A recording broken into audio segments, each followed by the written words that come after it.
Good morning students. आज हम अपने लीगल वर्ड्स में पहला वर्ड देखेंगे ट्रायल। ट्रायल मीन्स हिंदी में इसको विचारण कहते हैं। देखिए, जब न्यायालय किसी मुकदमे को लेकर, चाहे वो सिविल हो चाहे क्रिमिनल हो, जब न्यायालय मुकदमे पर विचार करता है तो उसको ट्रायल कहते हैं। लेकिन इस ट्रायल को आपराधिक परिप्रेक्ष्य में ज्यादा यूज किया जाता है। आपराधिक मुकदमे में जब न्यायालय के पास फाइल आती है, अभियुक्त लाया जाता है, तो सबसे पहले न्यायालय ये विचार करता है कि मुकदमा चलाए जाने के योग्य है या नहीं है।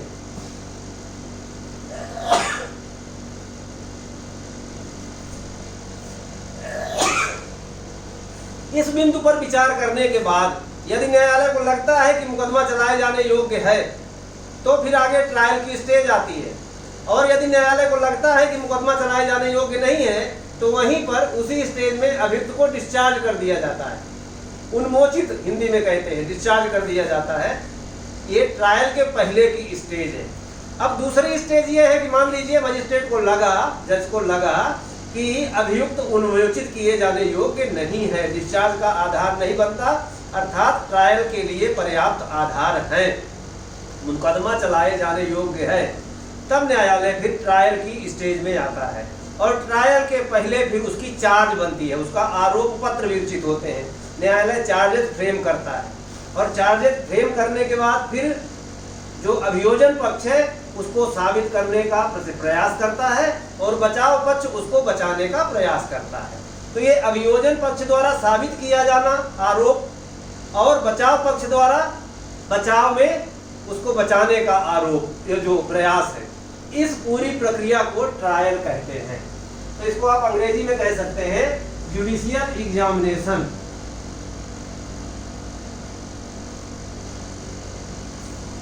Judicial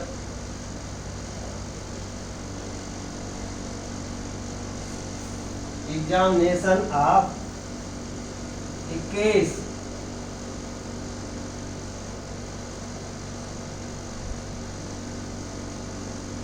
in accordance with law।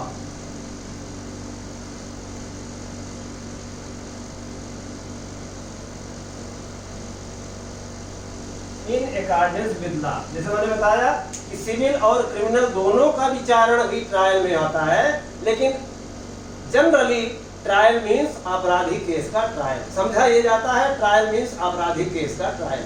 जब कोई अभियुक्त का ट्रायल चल रहा है तो ट्रायल के बाद फिर दो स्टेज आती हैं, या तो वह व्यक्ति कन्विक्ट होगा, दोष सिद्ध होगा, और या तो वह एक्विट होगा, दोष मुक्त होगा। ठीक है ना।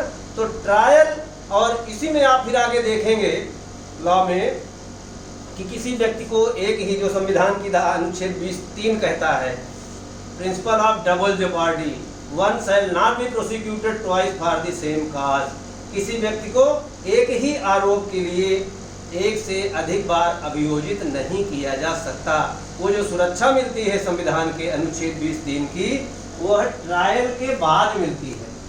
अगर कोई व्यक्ति डिस्चार्ज हो गया है तो वो सुरक्षा नहीं मिलेगी, क्योंकि उस पर मुकदमा आगे चला ही नहीं, ट्रायल उसका हुआ ही नहीं। डिस्चार्ज किए हुए व्यक्ति को यदि साक्ष्य भविष्य में मिलते हैं तो दोबारा अभियोजित किया जा सकता है। लेकिन ट्रायल में एक व्यक्ति कोई छूट गया है, दोष मुक्त हो गया है, दोबारा कितने भी अच्छे सबूत, केवल अपील में जा सकता है वो मामला। लेकिन यदि व्यक्ति एक्विट हो गया है, दोष मुक्त हो गया है, तो दोबारा उसको कभी भी उस अपराध के लिए अभियोजित नहीं किया जा सकता।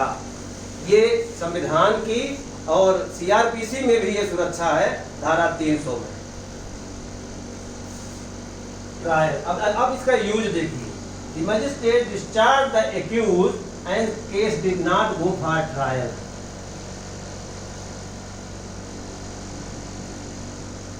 द मजिस्ट्रेट, जो मैंने अभी बताया, ट्रायल के पहले वाली स्टेज होती है। The magistrate discharge the accused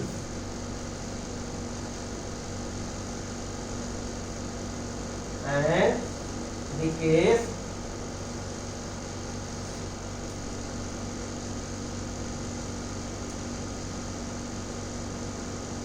did not go for trial, मतलब ट्रायल हुआ ही नहीं।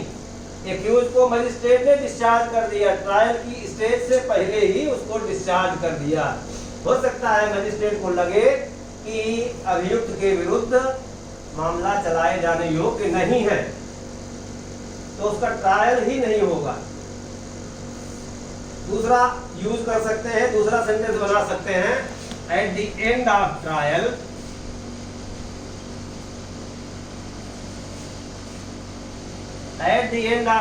विचारण के अंत में the accused was acquitted of all charges.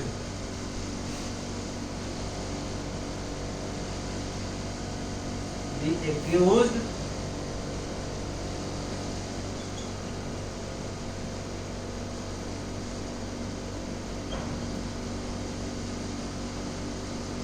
अब मान लीजिए ट्रायल हुआ, तो ट्रायल के अंत में न्यायालय को लगा कि अभियुक्त के विरुद्ध दोष साबित नहीं हुआ, तो न्यायालय क्या करेगा?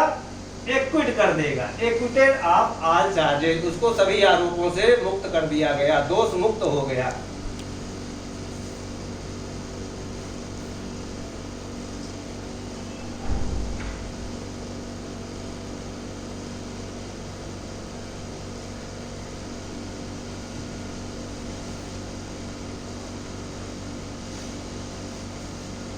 अगला शब्द है ट्राइब्यूनल।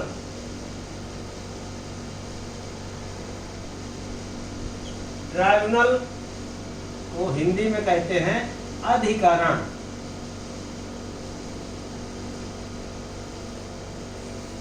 एक जुडिशियल बॉडी होती है ट्राइब्यूनल। अब ट्राइब्यूनल कई तरह के होते हैं, एडमिनिस्ट्रेटिव ट्राइब्यूनल होते हैं, रेलवे क्लेम के ट्राइब्यूनल होते हैं, इनकम टैक्स अपेलेट ट्राइब्यूनल होता है, लेबर अपेलेट ट्राइब्यूनल होता है, इंडस्ट्रियल ट्राइब्यूनल होता है।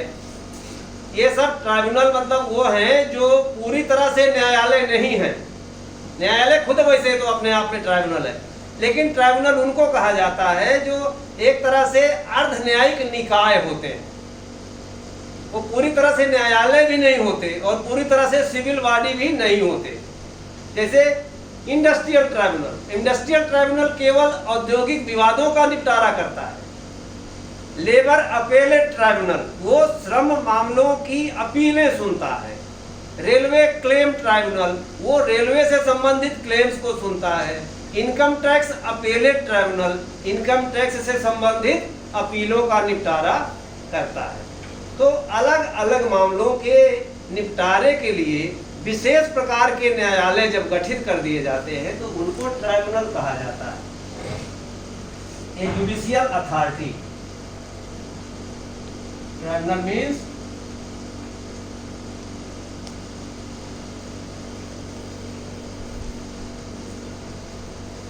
A judicial authority.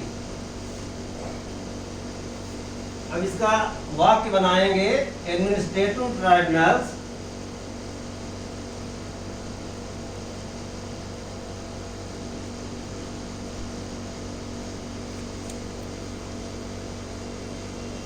are set up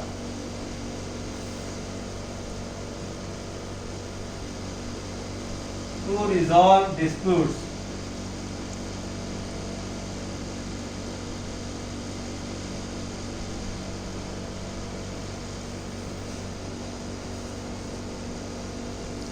relating to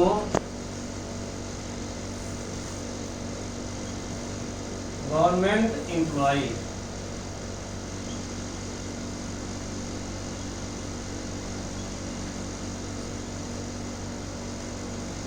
government employee में सरकारी नौकरों से संबंधित विवादों को रिजॉल्व करने के लिए, रिजॉल्व मतलब उनका निपटारा करने के लिए एडमिनिस्ट्रेटिव ट्राइब्यूनल बनाए जाते हैं या बनाए गए हैं। राजस्थान में भी राजस्थान एडमिनिस्ट्रेटिव ट्राइब्यूनल है, रैट कहते हैं। और इसी प्रकार सेंट्रल एडमिनिस्ट्रेटिव ट्राइब्यूनल भी है, उसको कैट कहते हैं। तो सेंट्रल एडमिनिस्ट्रेटिव ट्राइब्यूनल केंद्रीय सरकार के कर्मचारियों के लिए होता है और राजस्थान एडमिनिस्ट्रेटिव ट्राइब्यूनल वो राजस्थान के एम्प्लॉयज के लिए होता है। जब प्रशासनिक मामलों के लिए, मान लीजिए हम गवर्नमेंट सर्वेंट हैं और हमारा सर्विस संबंधित कोई विवाद होगा हम न्यायालय में जाएंगे तो न्यायालय भी कह सकता है कि आप अपने एडमिनिस्ट्रेटिव ट्राइब्यूनल में जाइए। तो जो मामले सर्विस से संबंधित हैं, किसी के पे फिक्सेशन से संबंधित है, किसी के प्रमोशन से संबंधित है, किसी के ट्रांसफर से संबंधित है, जो सर्विस कंडीशंस हैं उसको लेकर किसी प्रकार का कोई विवाद होता है, तो सामान्य तौर पर हमसे उम्मीद की जाती है कि हम एडमिनिस्ट्रेटिव ट्राइब्यूनल का दरवाजा खटखटाएं। और यदि एडमिनिस्ट्रेटिव ट्राइब्यूनल के निर्णय से भी कोई संतुष्ट नहीं है, फिर हाई कोर्ट और सुप्रीम कोर्ट में अपील जा सकते हैं, रिट जुरिस्डिक्शन में जा सकते हैं, अनुच्छेद 226 और 32 के तहत जा सकते हैं। लेकिन सामान्यतः किसी सरकारी कर्मचारी को एडमिनिस्ट्रेटिव ट्राइब्यूनल में जाना चाहिए, उसको उससे संबंधित सर्विस से संबंधित विवादों के लिए।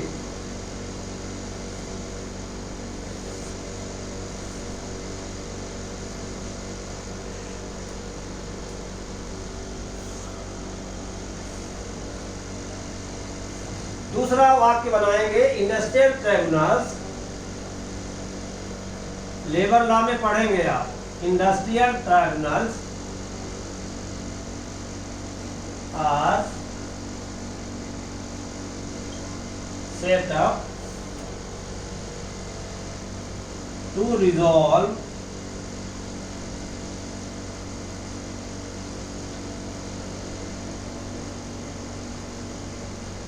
इंडस्ट्रियल डिस्प्यूट, औद्योगिक विवादों का निपटारा करने के लिए, समाधान करने के लिए इंडस्ट्रियल ट्राइब्यूनल या औद्योगिक अधिकरण बनाए जाते हैं।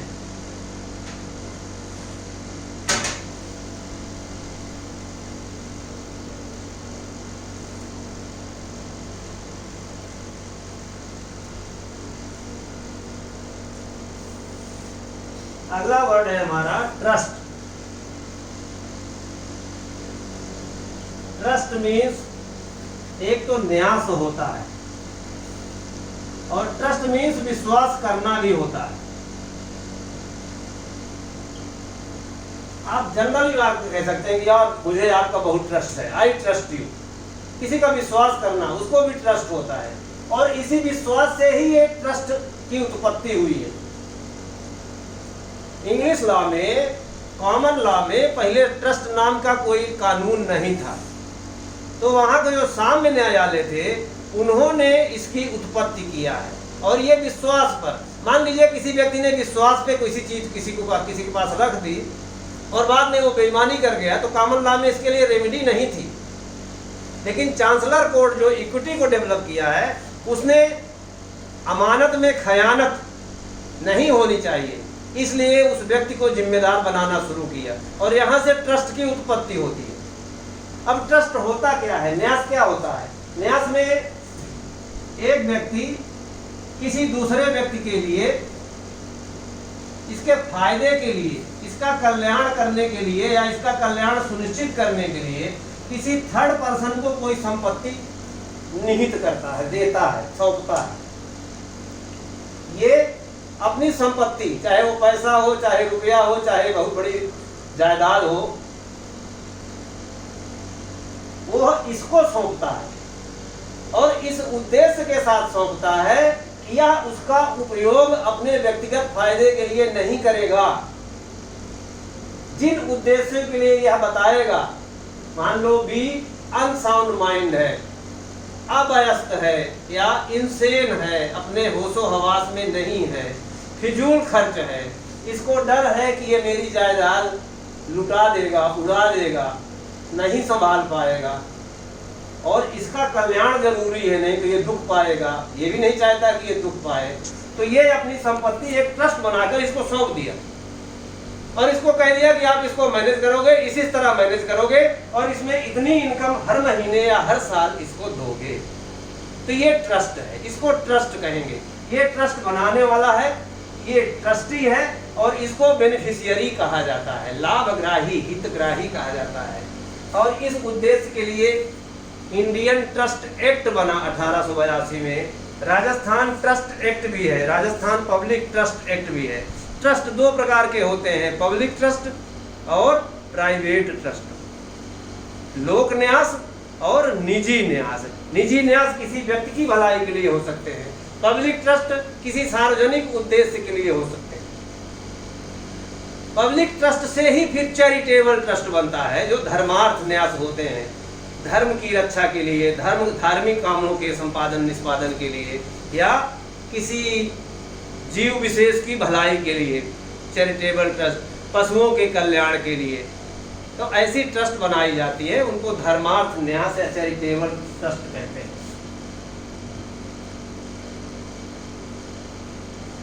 अब ट्रस्ट को इंग्लिश में क्या कहेंगे? A legal arrangement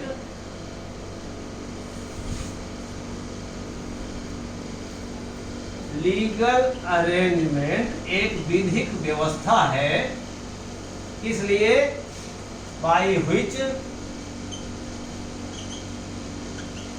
a person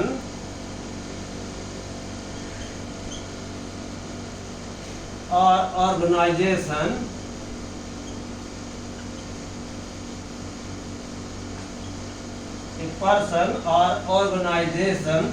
looks after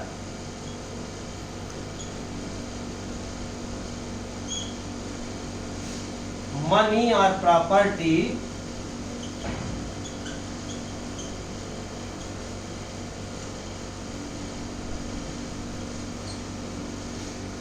for somebody else.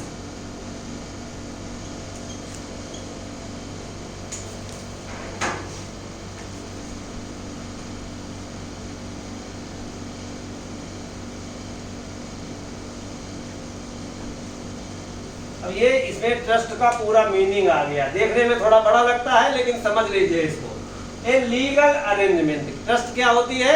एक विधिक व्यवस्था होती है। किस बात की? इसके द्वारा क्या होता है? ए पर्सन और ऑर्गेनाइजेशन, कोई व्यक्ति अथवा कोई संगठन क्या करता है? लुक्स आफ्टर, मतलब उसकी देख रेख करता है, उसको ध्यान रखता है, उसका प्रबंधन करता है। किसका? मनी और प्रॉपर्टी, कुछ पैसे का या किसी संपत्ति का ध्यान करता है, व्यवस्था करता है, प्रबंध करता है। किस लिए करता है? फॉर समबडी एल्स, किसी अन्य के लिए। अभी जो मैंने बताया ABC करके, वही चीज ये वाक्य में बताई गई है। ये इसका मीनिंग है ट्रस्ट का। आपको ध्यान हो, हर साल नोबेल प्राइज दिए जाते हैं। अब ये नोबेल प्राइज कहां से दिए जाते हैं? अल्फ्रेड नोबेल नाम का एक बहुत बड़ा साइंटिस्ट था, और जिसकी बहुत ज्यादा संपत्ति थी। उसने अपनी सारी संपत्ति एक फिक्स अकाउंट में स्विट्जरलैंड में रख दिया और एक ट्रस्ट बना दिया। और वो ट्रस्ट उस जो फिक्स अमाउंट का पैसा जमा है, उससे जो ब्याज आती है, उस ब्याज से वो नोबेल प्राइज। तो ट्रस्टीज का काम क्या कर दिया कि ट्रस्टीज हर विषय विशेष में, जैसे रसायन शास्त्र में, चिकित्सा शास्त्र में, भौतिक शास्त्र में, अर्थशास्त्र में, शांति के लिए अलग अलग विषयों पर, साहित्य के लिए जो नोबेल प्राइज दिए जाते हैं, हर क्षेत्र विशेष में उम्दा कार्य करने वाले को, एक अच्छा कार्य करने वाले को नोबेल प्राइज अवार्ड करेगी। हर साल अवार्ड होता है, और एक एक व्यक्ति को $7.5 लाख एक व्यक्ति को इनाम दिया जाता। इतनी बड़ी राशि उसकी जमा है, और ये सब करता कौन है? एक ट्रस्ट है। तो ट्रस्ट में जरूरी नहीं है कि कोई एक व्यक्ति हो। ट्रस्ट 5-6 हो सकते हैं, पूरी ट्रस्टी हो सकती है, पूरी संस्था हो सकती है। ऐसी व्यवस्था भी हो सकता है कि मान लो कोई ट्रस्टी मर जाएगा, तो उसकी जगह नया ट्रस्टी कैसे आएगा? तो वो संस्था चलती रहेगी हमेशा, एक परपेचुअल संस्था हो जाएगी, एक शाश्वत संस्था हो जाएगी। एक व्यक्ति मरेगा, उसकी जगह दूसरा व्यक्ति चयनित कर लिया जाएगा। जो प्रक्रिया निर्धारित कर ली जाएगी, उस प्रक्रिया से कोई ट्रस्टी उसमें शामिल होगा। और ट्रस्टी का कर्तव्य क्या होता है? वह उस ट्रस्ट के बताए गए उद्देश्य के लिए ही उस संपत्ति का उपयोग करेगा, उसमें अपना फायदा नहीं कर सकता, अपना फायदा नहीं उठा सकता। ये कोई व्यक्ति भी हो सकता है, कोई संस्था भी हो सकती है।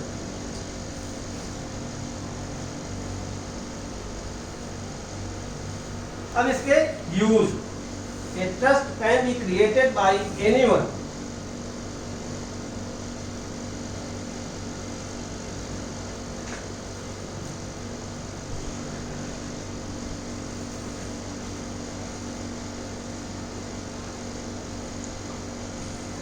anyone by entrusting some property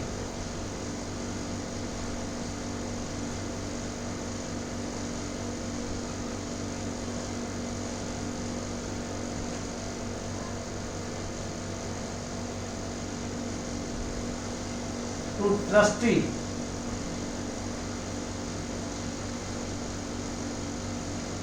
for specific purpose.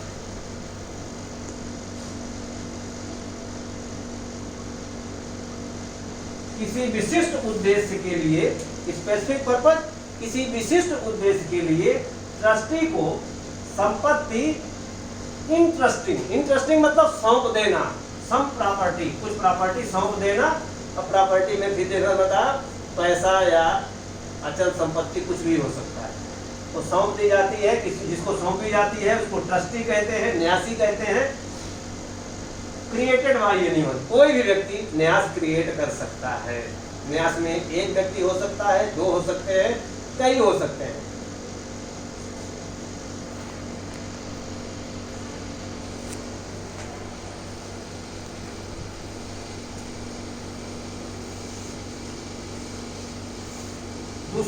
दूसरा सेंटेंस बना सकते हैं, चैरिटेबल ट्रस्ट, परोपकार हेतु जो न्यास बनते हैं या धर्मार्थ न्यास जिसको कहते हैं, are created for philanthropic purpose.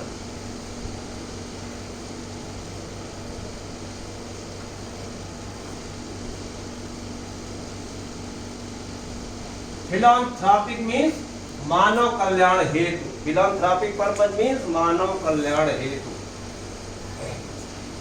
जो लोग ये समझते हैं कि हमारी संपत्ति परोपकार में काम आए, वो ऐसी ट्रस्ट बना सकते हैं कि हमारे पैसे से धर्मार्थ काम, मतलब धर्मशालाएं बनवा दी जाएं, स्कूल बनवा दिए जाएं, मंदिर बनवा दिए जाएं, जिससे भी सार्वजनिक लोक कल्याण हो, अस्पताल बनवा दिया जाए। चैरिटेबल ट्रस्ट जो धर्मार्थ न्यास होती हैं उनके द्वारा।